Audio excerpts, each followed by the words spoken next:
आप सभी को राधे कृष्णा दोस्तों। मैं आराधना आप सभी का आपके अपने यूट्यूब चैनल में स्वागत करती हूँ। दोस्तों, आज हम आप सभी को सुनाने जा रहे हैं कार्तिक पूर्णिमा व्रत कथा।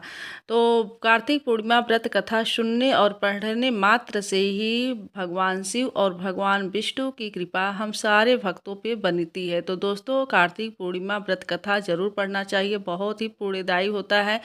तो कल है यानी कि 5 नवंबर दिन बुधवार को है कार्तिक पूर्णिमा। तो कार्तिक पूर्णिमा का विशेष महत्व है, बहुत ही पुण्यदायी ये मतलब कि दिन है और इसका व्रत करना चाहिए। तुलसी मैया की कल ही विदाई होती है, तो बहुत ही पुण्यदायी होता है। इसमें जो है कार्तिक पूर्णिमा में भगवान शिव और भगवान विष्णु दोनों लोगों की और माँ लक्ष्मी तीनों लोगों की कृपा हम सभी भक्तों पे अपना बरसाते हैं। तो जो भी कार्तिक पूर्णिमा करते हैं उसका विशेष महत्व होता है। तो चलिए दोस्तों, वीडियो में आगे बढ़ते हैं। उससे पहले आप लोगों से एक छोटा सा निवेदन है कि अगर वीडियो पसंद आए तो एक लाइक करके शेयर कर दीजिएगा अपने फ्रेंड्स फैमिली में। चैनल को अभी तक सब्सक्राइब नहीं किया है तो सब्सक्राइब करके बेल आइकन को प्रेस कर दीजिएगा। तो चलिए भक्तों, बढ़ते हैं आगे। जैसा कि हम सभी जानते हैं कि कार्तिक मास में आने वाली पूर्णिमा का विशेष महत्व होता है। दोस्तों, इस दिन व्रत करने से व्यक्ति को भगवान विष्णु के साथ साथ भगवान शिव की भी कृपा प्राप्त होती है। इसलिए कार्तिक पूर्णिमा के दिन इस कथा का पाठ जरूर करना चाहिए। आप सभी लोग इस कथा का पाठ जरूर करिए, और अगर जो लोग नहीं कर पा रहे हैं पाठ, तो आप लोग जो है सुन भी सकते हैं। आप लोग फ़ोन में ऑन करके कार्तिक पूर्णिमा का व्रत कथा सुन भी सकते हैं। तो इसके पाठ से व्यक्ति को ये सारे दुखों से छुटकारा मिलता है। तो चलिए आगे हम आप सभी को कार्तिक पूर्णिमा की कथा सुनाते हैं।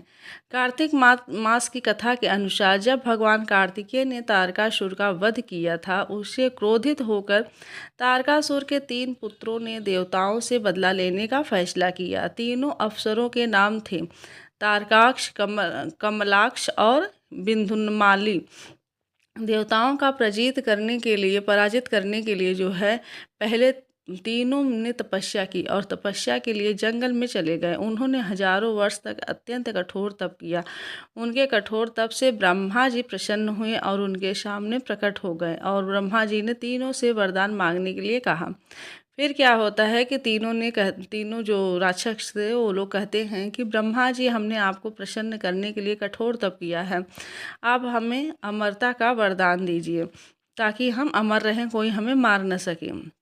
उनका यह वरदान सुनकर ब्रह्मा जी ने कहा कि मैं आपको अमरता का वरदान नहीं दे सकता, लेकिन तुम इसमें कोई ऐसी शर्त रख लो जिसके पूर्ण होने पर ही आपकी मृत्यु होगी। ऐसा वरदान मैं तुम्हें दे सकता हूँ। ब्रह्मा जी के वचन सुनकर तीनों ने बहुत विचार किया और ब्रह्मा जी से वरदान मांगा, हे प्रभु, आप हमारे लिए 3 तारों पर 3 नगरों का निर्माण करें। वे तीनों तारे अर्थात नगर जब अभिजीत नक्षत्र में एक पंक्ति में आएंगे और उसी समय कोई व्यक्ति अत्यंत शांत अवस्था में रहे हमें मारेगा, तभी हमारी मृत्यु होगी। और हमें मारने के लिए उस व्यक्ति को एक ऐसे रथ और बाढ़ की आवश्यकता होगी जो बनाना असंभव है, सिर्फ उससे ही हमारी मृत्यु हो। उनकी जो है इच्छा सुनकर ब्रह्मा जी ने कहा, तथास्तु, आप तीनों ने इच्छा के अनुसार ही होगी।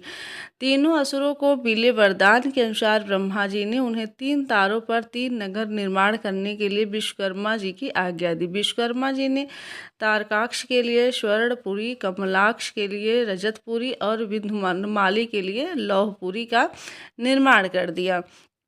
ब्रह्मा जी से वरदान प्राप्त होने के बाद तीनों असुर बहुत प्रसन्न हो गए। इसके बाद उन्होंने सभी लोकों में आतंक फैलाना शुरू कर दिया। इन तीनों असुरों को एक साथ त्रिपुरासुर कहा जाता था। त्रिपुरासुर जहाँ भी जाते वहाँ ही लोगों और ऋषियों को सताने लगते थे। उन्होंने देवताओं को भी देवलोक से बाहर निकाल दिया।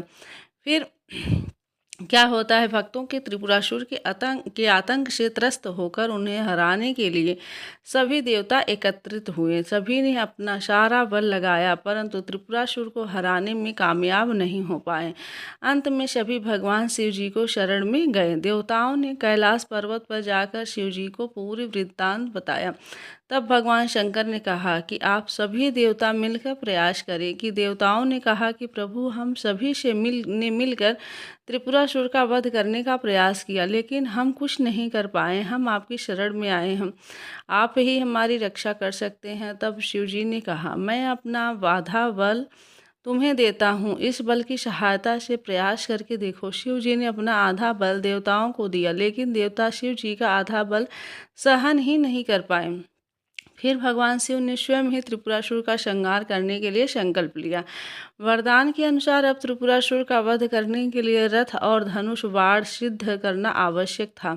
भगवान शिव ने पृथ्वी को ही उनका रथ बनाया, सूर्य और चंद्रमा को उस रथ के पहिए बनाए, सृष्टा सारथी बने, भगवान विष्णु बाण बने, मेरु पर्वत धनुष और वासुकी बने उस धनुष की डोर। सभी देवताओं ने अपने बल से वह रथ संभाल लिया। इस प्रकार असंभव रथ बनकर सिद्ध हुआ। लेकिन जैसे ही भगवान शिव जी उस रथ पर सवार हुए, उनकी शक्ति के कारण वह रथ डगमगाने लगा। तभी विष्णु भगवान वृषभ बनकर उस रथ से में जुड़े।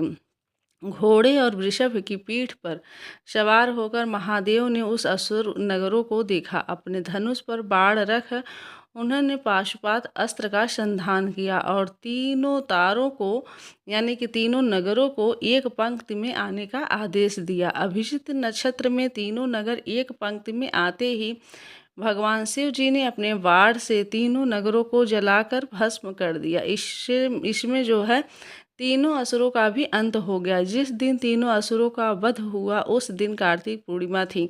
तभी से भगवान शिव जी त्रिपुरांतक बन गए। त्रिपुरांतक का अर्थ है तीन पुरों का, अर्थात नगरों का अंत करने वाला। भगवान विष्णु ने ही भगवान शिव को यह नाम दिया है। तो दोस्तों, आशा करती हूँ कि ये व्रत कथा आप लोगों को कार्तिक पूर्णिमा का काफ़ी पसंद आया होगा। अगर थोड़ा भी पसंद आया हो तो प्लीज़ अपना प्यार और सपोर्ट दे के वीडियो को लाइक करके चैनल को सब्सक्राइब कर लीजिएगा, अगर सब्सक्राइब नहीं किए हैं तो।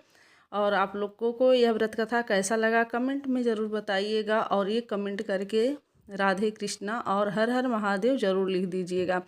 तो चलिए दोस्तों, आज के लिए इजाज़त चाहती हूँ। मिलती हूँ किसी ऐसे ही धार्मिक वीडियो के साथ। तब तक के लिए राधे कृष्णा, हर हर महादेव।